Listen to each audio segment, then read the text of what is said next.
Hegseth accused of lying to Trump about the state of Iran and the war itself. Put it up. This is interesting. Hegseth has been understating Iran's military capabilities and overstating how successful the war with Iran is going to Trump, according to a report from the Washington Post. Keep that picture up, Jordan, because I want to tell everybody what's actually happening. Trump is about to blame this whole thing on Hegseth. Watch now. This is my speculation. One administration official said, quote, Pete is not speaking truth to the president. As a result, the president is out there repeating misleading information. What? So an official from the White House said this about the relationship between Hegseth and Trump. President Donald Trump has continued to describe the war against Iran as an unqualified success, saying as recently as Monday that the United States was doing, quote, unbelievably well, end quote. While Defense Secretary Pete Hegseth said Tehran had been, quote, embarrassed and humiliated by U.S. forces.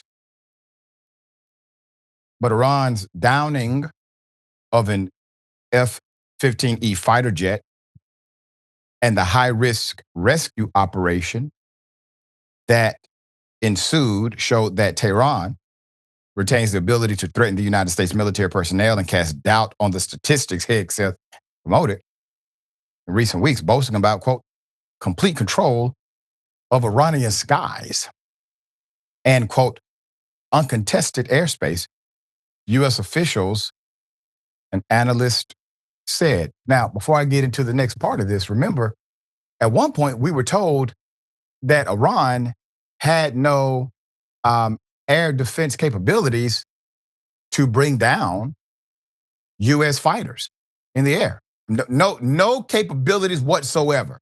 Doesn't exist there, according to an official proclamation that was proven to be completely untrue. Though Hegseth has claimed for weeks that Iran has, quote, no air defenses, end quote, and could, quote, do nothing, end quote, about U.S. air incursions. Trump acknowledged during his White House news conference Monday that a shoulder-fired heat-seeking missile downed the F-15 that left 2 U.S. airmen temporarily stranded deep inside Iranian territory. He got lucky. It was a lucky hit, Trump said. A major source of contention regarding Hegseth's war messaging, they say, is Hegseth's characterization of the U.S. effort to destroy Iran's vaunted missile and drone programs, the regime's most formidable threat to America or American and Israeli assets and personnel in the region. Last month, Hegseth said during a Pentagon news conference that Iran's missile and drone programs are being, quote, overwhelmingly destroyed. Okay, so here's the code. If they use one of these, qualifiers before the word, like if they say something like overwhelmingly and whatever that next word is, it's a lie. That's what I'm reading it. Every time Hegseth or Trump utilize those qualifiers, it's untrue. They're overcompensating, okay? All right, so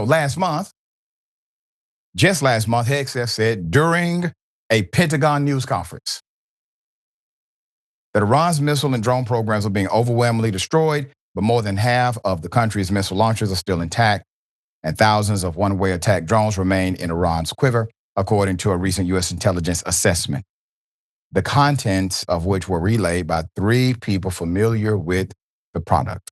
The assessment was first reported by CNN. Another source of scrutiny emerged March 31st, when Hegseth told reporters the number of Iranian missile and drone launches had fallen to a lower level than any other 24-hour period since the war began. The figure was presented as evidence that relentless U.S. and Israeli strikes were degrading Iran's ability to sustain attacks, but administration officials said Hegseth's claim was actually incorrect, and that lower 25 periods occurred March 14th, 15th, and 22nd. Documents sent around internally contradict the claims of the defense secretary, one official said.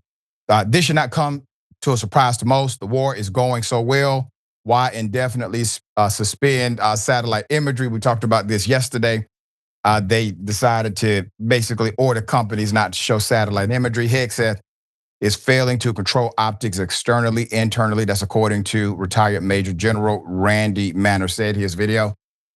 I have already indications that many targets that were recommended by the Secretary of Defense were rejected by CENTCOM, that they were civilian targets.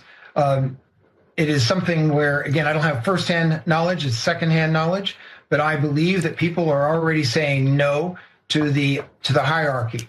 The CENTCOM commander is walking a very thin line where he is trying to do the best he can to implement military objectives as he understands them without getting fired, is the best way to put it. In the same way that the Secretary of Defense has already fired several other senior Army officers during times of war, which is unprecedented. There is this very quiet resistance to be able to say, let's get this in military lanes, not attacking the civilian infrastructure. Yesterday, this week, we reported on the fact that you can still be a conscientious objector to the war and have legal military protection from following these illegal orders. At that time, I said I suspect that many people have said no to these illegal orders, but it has not been publicized. Now we're getting more information that people are saying no, because part of being a conscientious objector isn't always the route of publicizing that objection, but doing it in real time. Because unfortunately, many times when you have individuals who are, well, war hungry and unqualified, the proposition is made in real time and the opportunity has to be made in real time of the objection. Put him up. Hegseth is failing. But Trump, as he said in his own words, Trump surrounds himself with losers because it makes him look like a winner. Hegseth is failing, and knows it. Last week, Hegseth demanded the resignation of General Randy George, who's pictured on the right, Army Secretary Dan Driscoll's top aide. This is the truth behind this whole thing. Quote, this is all driven by the insecurity and paranoia that Pete has developed since Signalgate. Do you all remember Signalgate? At least in Signalgate, you had some conscientious reporters who reported on the truth of what happened, but Hegseth was already unqualified and incompetent when Trump picked him. So no matter what, you don't get away from Trump here. You don't get away from the guy who said he's going to pick the best, the brightest. He surrounded himself with people who were absolutely, intentionally, for him, not qualified, because A, he could tell them what to do without any pushback, because they were compromised morally as well. And B, Trump could also blame them or their incompetence if things went sideways. Yeah, Pam Bondi, Christy Nome, Hegseth is likely next if they don't get the FBI director first. All right, so here we go. Unfortunately, it is stoked by some of his closest aides who should be trying to calm the waters. An official said, referring to Hegseth's March 2025 group chat with national security officials that inadvertently included a reporter. Hegseth, quote, Hegseth has got a big conflict with Driscoll, and he's been told by the White House that he can't fire Driscoll, at least for the moment. A source close to the Trump administration said Hegseth is very concerned about being what? You're fired.